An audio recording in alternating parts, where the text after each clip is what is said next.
नमो भगवते तस्मै कृष्णायाद भूतकर्मणे रूप नाम विभेदेन जगत क्रीडति यो यतः। चिरंजीवी गोस्वामी श्री वसंत कुमार जी महोदय, श्री विशाल कुमार जी महोदय, मिलन कुमार जी અને અક્ષય કુમારજી, આપ સૌને વિદિત જ છે કે આજનો પ્રસંગ શું છે, પરંતુ થોડું મારે જરૂરી લાગે છે કહેવું કે આજે જેમની સ્મૃતિમાં, જેમની પાછળ આ માલા પેરામણીનો ક્રમ રાખ્યો છે એ લાલદાસ ભાઈ અમારા પરમ મિત્ર અને અંતરંગ વ્યક્તિ હતા અને એમણે જે સ્નેહ સંબંધ રાખ્યો હતો એમનો નિર્વાહ એમના પરિવાર દ્વારા થઈ રહ્યો છે એ તો સોનામાં સુગંધ જેવી વાત બની ગઈ. અમેરિકા જેવા દેશમાં વૈસા છતાં આપણી ભારતની સંસ્કૃતિ, આપણો ધર્મ, આપણી ભક્તિ કેવળ જાળવી જ નથી પણ કંઈક વધારીને અહીંયા આવ્યા છે. આ બધું ચિત્તને આહલાદિત કરે એવું છે. બીજું, અમારા પૂજ્ય શ્રી પિતાજી દ્વારકેશલાલજી મહારાજ ના પ્રવચનો થતા હતા એમાંય બેઠો હતો. અમારા પૂજ્ય મોટા ભાઈ શ્રી માધવરાયજી પ્રવચનો કરતા એમાંય મને બેસવાનું સૌભાગ્ય મળ્યું હતું. અને આજે પરિવારના બાળકો પ્રવચન કર્યા અને એ સાંભળીને હૃદય ભાગ ભાગ થઈ. હું લાંબો ટાઈમ બેસી શકું એમ નથી અને આજે બહુ લાંબો ટાઈમ બોલી શકું એમ પણ નથી, થોડી તબિયતની પ્રોબ્લેમને કારણે. પરંતુ બહુ ટૂંકામાં કહું તો આજે માલા પેરામણીનો જે પ્રસંગ છે એ પ્રસંગ વિશે ઘણું અજ્ઞાન અને ખોટું જ્ઞાન લોકોમાં છે. કેટલાક એમ કહે છે કે ત્યાં સુધી જીવની ગતિ ન થાય, કેટલાક કહે કે ત્યાં સુધી વિદાય ન થાય, આપણી આસપાસ જ ફેરા રાખે.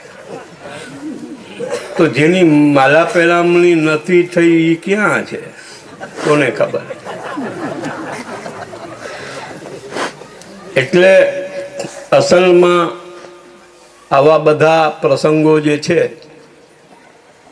એ ઘણા પ્રસંગો એવા છે કે જે આપણને અન્યાશ્રય છોડાવવાને માટે દાખલા આપે, દ્રષ્ટાંત આપે, મહાપ્રભુજીના વાક્યો ટાંકે, ગુસાઈજીના વાક્યો ટાંકે. આ બધું સાંભળતા રહીએ છતાં પણ સહેલાઈથી ઇઝીલી અન્યાશ્રય નથી છૂટતો. અને અન્યાશ્રય છૂટે તો જ અનન્યાશ્રય તરફ આપણા પગલાં આગળ વધે. એટલે આપણે ત્યાં વચનામૃત જોઈને ચાલવાનો પ્રસંગ હોય કે આ માલા પેરામણીનો પ્રસંગ હોય, આ બધા પ્રસંગો એ માટે શરૂ કરવામાં આવ્યા કે આપણને ગતિ સુધારવાને માટે કેટલો બધો અન્યાશ્રય કરતા હોઈએ છીએ. તો કે ભાઈ ગતિ સુધારવા માટે કાંઈ કરવાની જરૂર નથી. મહાપ્રભુજીએ એટલું કહી દીધું કે ભગવાન અપી પુષ્ટિસ્તો ન કરિષ્યતિ લૌકિકીમ ચ ગતિ.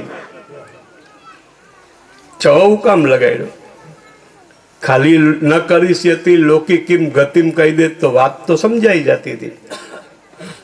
ચ શબ્દ એ માટે લગાડ્યો કે લૌકિક ગતિ તો નહીં કરે, પરંતુ પુષ્ટિ માર્ગ સિવાયના માર્ગોમાં ચાલતા લોકોની ગતિ કંઈક થતી હોય તો એ પણ નહીં કરે, કેવળ પુષ્ટિ ગતિ. એટલે ગતિનો તો કોઈ સવાલ જ નથી. રહી વાત વિદાય કરવાની, તો શમશાને જઈને વિદાય કરી આવ્યા એકવાર બોડીને. આત્મા વિદાય થતો જ નથી, એટલે વિદાયનો કોઈ સવાલ જ નથી. બલકે આ પ્રસંગ એ માટે છે કે ભાઈ ગીતામાં કહે છે કે આત્મા અજર અમર છે. પોથી માયલા રીંગણા છે કે હકીકત છે? જો હકીકત હોય તો એ વ્યક્તિ કે જેની આ નશ્વર દેહથી છુટકારો થાય છે એને પછી શાશ્વત પદ પ્રાપ્ત થઈ જાય છે. એ શાશ્વત પદ પ્રાપ્ત થઈ જાય છે એ આપણી માન્યતા, એ આપણી ધારણા નથી, પણ ભગવદીયોનો અનુભવ છે, ફેક્ટ છે, હકીકત છે. અને એ માટે આ માલા પેરામણી આપણો જે દૃઢ વિશ્વાસ છે કે અમારા પૂર્વજો કે જેમણે જીવન પર્યંત ભગવદ ગુણગાન ગાયા ને ગૌરાવ્યા, એમને 125% ભગવાનના ચરણારબિંદ પ્રાપ્ત થયા છે, એવો દૃઢ વિશ્વાસ વ્યક્ત કરવાનો મંગલ પ્રસંગ છે. આ પ્રસંગ કેટલાક લોકો કહે કે ભાઈ માનવ કલ્યાણના માટે આમાં ફાળો થવો જોઈએ, ગાયની સેવા માટે આમાં ફાળો થવો જોઈએ, ફલાણું થવું જોઈએ, નીકળું થવું જોઈએ. ઘણા સજેશન મળે છે, એમનો એ ઉદ્દેશ સારો છે, પંખા જેવું કંઈ.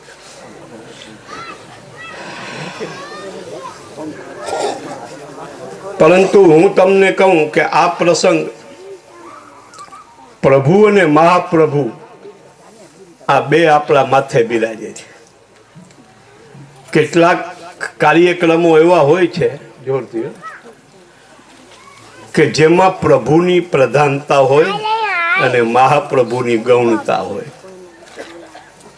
એને બીજા શબ્દોમાં કહું તો કેટલાક પ્રસંગો એવા હોય છે કે મહાપ્રભુજી યજ્ઞ કરતા હોય અને કેટલાક પ્રસંગો એવા હોય કે મહાપ્રભુજી યજ્ઞ ભોગતા હોય. આ પ્રસંગ પ્રભુની પ્રધાનતાનો નથી, મહાપ્રભુની પ્રધાનતાનો છે. એટલે એક પ્રભુ આપણને પ્રાપ્ત થાય અને એ મહાપ્રભુને ઓળખાવે. એવું પણ થઈ શકે. યમુનાજીને 41 પદમાં નથી આવતું, ક્યાંક એમ કહ્યું કે વલ્લભ કૃપા કરે તો યમુનાજીનું સ્વરૂપ ઓળખાય, ક્યાંક એમ કહ્યું કે યમુનાજી કૃપા કરે તો વલ્લભ. એટલે ગૌણ શબ્દથી કોઈની ગૌણતા નથી થઈ જતી, અને પ્રધાનતા કહેવાથી ગૌણથી એ ઊંચા થઈ ગયા એવો પણ અર્થ નથી થતો. પરંતુ એક આનંદની લીલા છે, એક વૈવિધ્યની લીલા છે કે ભગવાનની વિશેષતા શું છે તો કે ભક્તને વિશેષ બનાવી દે, એ ભગવાનની વિશેષતા છે. એવા શ્રી ગોકુલનાથજીના ભગવદીઓના પદ છે, એમાં એક એક ભગવદીનું નામ આવે કે સૌથી પહેલા મોહનભાઈજીને ભજીએ. એક નામ ઉદાહરણમાં જ આપું છો, મને કડી બધી યાદ નથી. પછી કે એનાથી પહેલા શ્રી ગોકુલભાઈને ભજીએ, સૌથી પહેલા અને એનાથી પહેલા, પાછું સૌથી પહેલા પછી એનાથી પહેલા.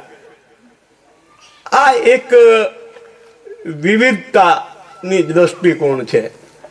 અને આપણી દ્રષ્ટિમાં વિષમતા સમાયેલી હોવાને કારણે વિવિધતામાં પણ આપણે વિષમતા જોઈએ છીએ, જ્યારે મહાપુરુષો પોતાના ઉદાત્ત જીવન અને વિચાર અને ભાવને કારણે વિષમતામાં પણ વિવિધતા જોઈએ છે.